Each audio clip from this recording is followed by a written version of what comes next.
പ്രഭ മറ്റാരെങ്കിലും പ്രതീക്ഷിച്ചിരിക്കായിരുന്നോ? ആര് വന്നെന്നാ വിചാരിച്ചേ?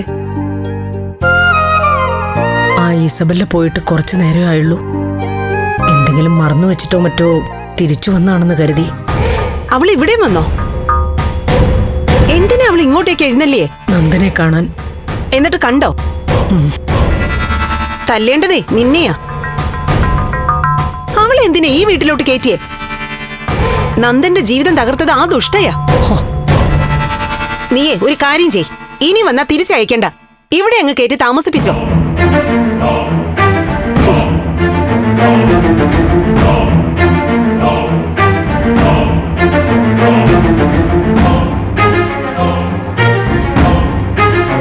ചന്ദ്രമതി, നന്ദനും ഇസബെല്ലയും തമ്മിൽ ഫ്രണ്ട്സാ, അത്രേ ഉള്ളൂ. ഫ്രണ്ട്സ്? ഞാനും കണ്ടിട്ടുണ്ട് കുറെ ഫ്രണ്ട്സിനെ.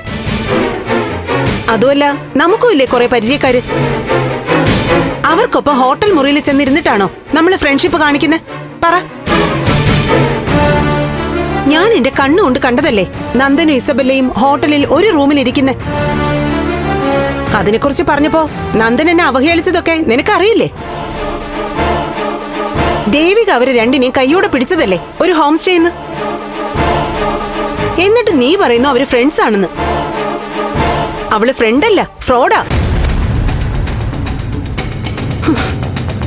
ഞാനിവിടെ വേണമായിരുന്നു, വാട്ടവും പലിശയും ചേർത്ത് കൊടുക്കുമായിരുന്നു. ചന്ദ്രമതി, നിലവിട്ട് നിൽക്കാ ഞാൻ. ആരാ നല്ലത്, ആരാ കുഴപ്പക്കാരെന്ന് ഒന്നും മനസ്സിലാവുന്നില്ല. ഇസബെല്ലയ്ക്ക് നന്ദന്റെ കാര്യങ്ങൾ പലതും അറിയാം. ആപത്തിൽ നന്ദനെ രക്ഷിച്ചവളാ.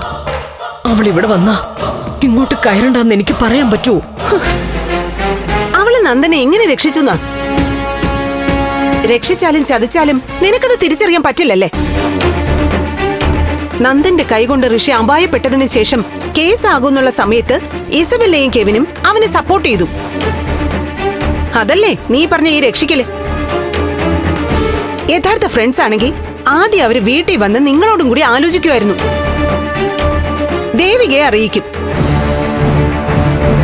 ഇസബെല്ലയും കെവിനും നന്ദനും കൂടി ചേർന്ന് എല്ലാം മൂടി വെച്ചു. നീയും അതിന് കൂട്ടുനിന്നു. അവസാനം എല്ലാം അലങ്കോലമായി, ചന്ദ്രോത്ത് സ്വസ്ഥതയില്ലാതായി, ദേവിക ഇറങ്ങിപ്പോവുകയും ചെയ്തു.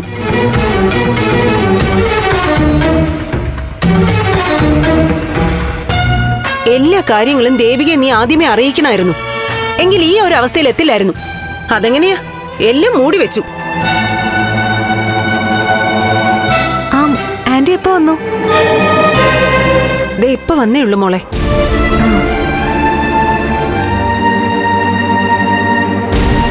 നിന്നെക്കുറിച്ച് ഞാനിപ്പോ പറഞ്ഞുകൊണ്ടിരുന്നെ. ആശുപത്രിയിൽ എങ്ങനെയുണ്ട് മോളെ? നാളെ ഡിസ്ചാർജ് ചെയ്യുന്ന ഡോക്ടർ പറഞ്ഞേ. അച്ഛനെ കണ്ട് അതൊന്ന് പറയാൻ കൂടിയാ വന്നത്. അച്ഛനില്ലേ അമ്മേ? ഇല്ല മോളെ, പുറത്തു പോയിരിക്ക. ആരെയോ കാണണമെന്നും പറഞ്ഞു. എന്തായാലും മോളെ ഇവിടെ വെച്ച് കാണാൻ പറ്റിയല്ലോ. സത്യത്തില് നിങ്ങൾ രണ്ടുപേരെ ഒരുമിച്ച് കണ്ടപ്പോ എനിക്ക് ജീവൻ തിരിച്ചു കിട്ടിയ പോലെയാ തോന്നുന്നത്. ദേവിക, എങ്ങനെ നന്ദനെ രക്ഷിക്കണം?